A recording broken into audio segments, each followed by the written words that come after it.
hello once again. This is me, Leonard Wells, broadcasting as usual from HASLINGDEN, some 30 miles or 50 kilometres due north of Manchester in the UK, on Monday, the 7th of November 2011. This is part 45 in my series, The United States of Europe. I know I said in part 44 that that was the last, but there was one or two little countries I missed off, like the UK, for example. So today we're looking at Croatia and Montenegro, and in the next episode we'll look at the UK. The problem with these countries, and most of the Balkans, has been, and the two main things which divide mankind tend to be religion and nationality or ethnicity. And of course, because these Balkan countries were for a long time under the Ottoman Empire, as well as Christians, we have ended up with a lot of Muslims.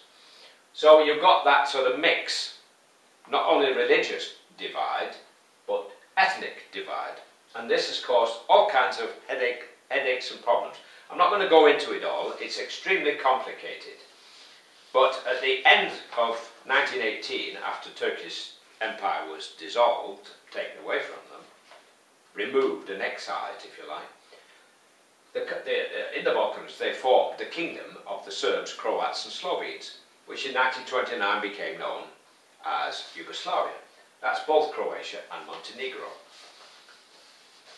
1941 the Nazis invade, and we have all that problems with the Holocaust and all these other things.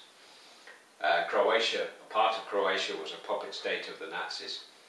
1944 the Germans were pushed out by partisans, communist and nationalist partisans, who not only fought the Nazis, sometimes they fought each other.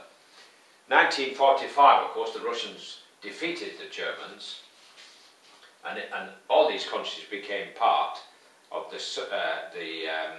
Yugoslavian Socialist Federation under Tito. 1980 he died. 1989 communism began to collapse all over Europe. And political parties in these countries, which had previously been communist or under communism, under the rule of communist governments, began to seek independence. So, and political parties preaching independence were defeating the communists. And eventually they were all fighting each other at one time, it seems. I won't go into get too complicated. But eventually the United Nations stepped in, and we had wars in Kosovo, and Serbia was bombed, and there were several leaders, generals and political leaders, who were taken to The Hague as for war crimes. Things were that bad, as you can remember. But as I say, I won't let it get too complicated. Now, just to say a few facts about Croatia before I change to Montenegro. It's called the Republic of Croatia. Capital is Zagreb, and every time I hear the word Zagreb, I think of Turkish cigarettes, the smell of Turkish cigarettes, and tobacco, and a sort of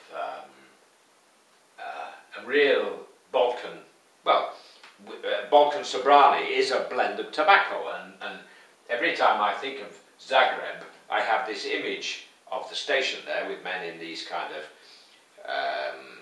Balkan-style headgear and beards, sometimes fur coats if it's winter, and so on. That's the kind of feeling I get when I mention those countries.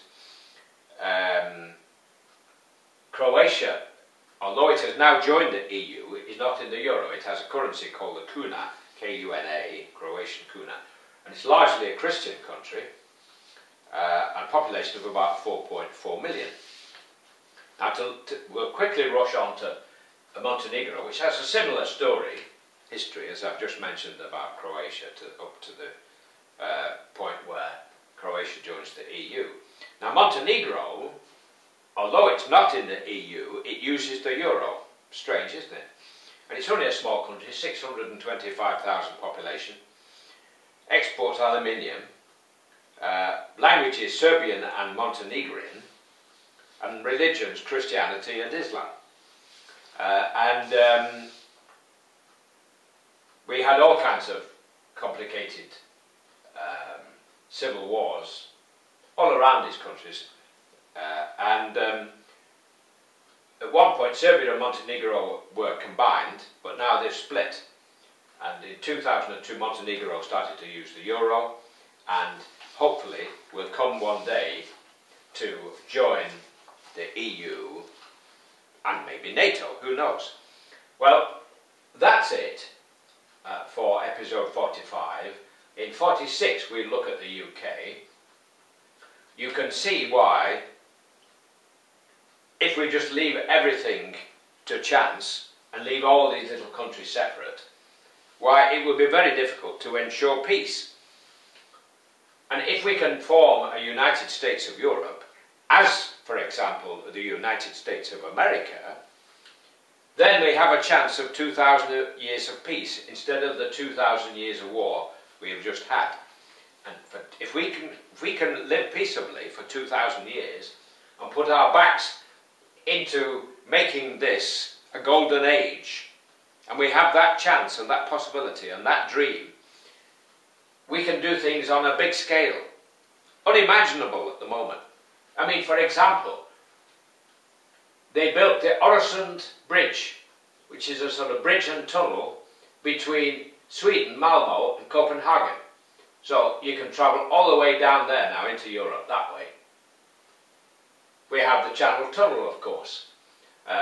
They're changing the track gauge because all these countries which were dominated by Russia used the Russian wide gauge on their railways. The railway lines are further apart than they are in the rest of Europe, including Britain. So they're rebuilding that line all the way down to Warsaw, because without it they're having to use trucks, which are causing problems when they go through the little villages in Poland. So we can start thinking on a big scale.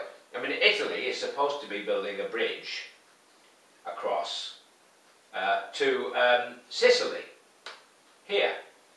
And there's even talk of building a tunnel between Spain and North Africa.